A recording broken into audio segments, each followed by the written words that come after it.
Okay, so here is the latest on the Divco project. We've got body mounts finally mounted in the back for the rear, both sides, left and right. We removed what was a bracket that held the spare tire and the crank assembly that you can use to hoist it up and down. We're going to need this space to put a fuel tank, so that's where it's going to go. There's still a few little remnants up here of the old brackets that we're going to have to grind this down and smooth it all out. We sent a piece of the frame out, had it powder coated to make sure there wasn't going to be any reaction when it does get done. Make sure there was no bubbling, because that would have been a waste of time and money. So that came out beautiful. So we're going to end up taking all the suspension out. I have all new shocks, the bumps here that are gone. I have new ones coming, new bushings for the stabilizer links and all that stuff. That'll all be new. All new brakes. We have all new suspension pieces for up front. We fabricated a mount for the transmission, and we will lower this down.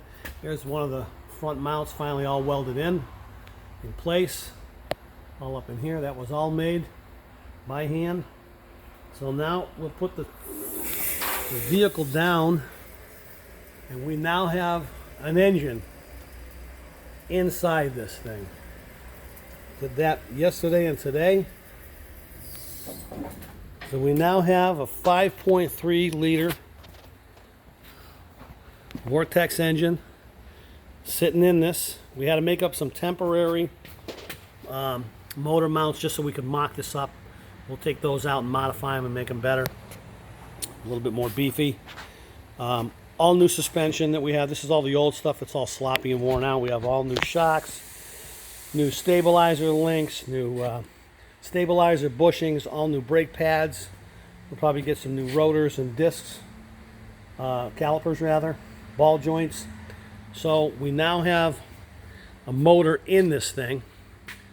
I got the alternator flopped out of the way so I can find out what size it was. We're going to replace all of that alternator, power steering pump, water pump, idlers for the belts, tensioners. Those will all be new. New AC pump, power steering pump, all new plugs, wires, all that stuff. So that'll be coming. Once we have this figured all out, we now have to move on to the dash area. So this piece here, which was originally flat all the way across because I was trying to rebuild it like the original panel, we're going to have to take this out and have another one made. It's going to have to be a little bit shorter up here. It's going to have to be brought down a little bit.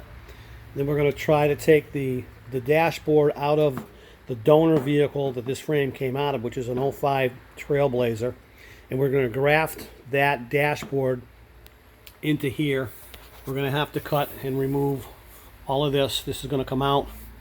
We're going to put the firewall in. We'll have to make some modifications and probably fabricate some other things on our own. We'll have to fabricate a floor piece that'll go across here, come forward. Manufacture probably a little battery box, put the battery in there.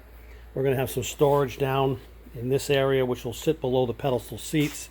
So we're going to box this in. We're going to come over across the floor all the way over to here to the other side. That'll all be boxed. And then what we'll do is we'll take and put the compressor assembly that's going to run the air-powered seats that came out of a Freightliner. So we've got some nice air-powered seats that go up and down. They got lumbar support, all that stuff. We're going to hide the compressor underneath here, and any other things that we need to electronically to get it out of the way so everything's nice and neat.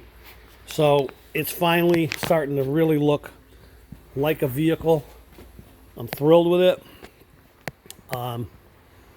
We couldn't be happier. Animal Custom Metals. John is the owner of that company, and he's been doing a lot of this work. Guy is brilliant. So I just want to give everybody an update. Finally got a vehicle that looks like it's going to be going down the road sooner than we thought. Let us know what you think.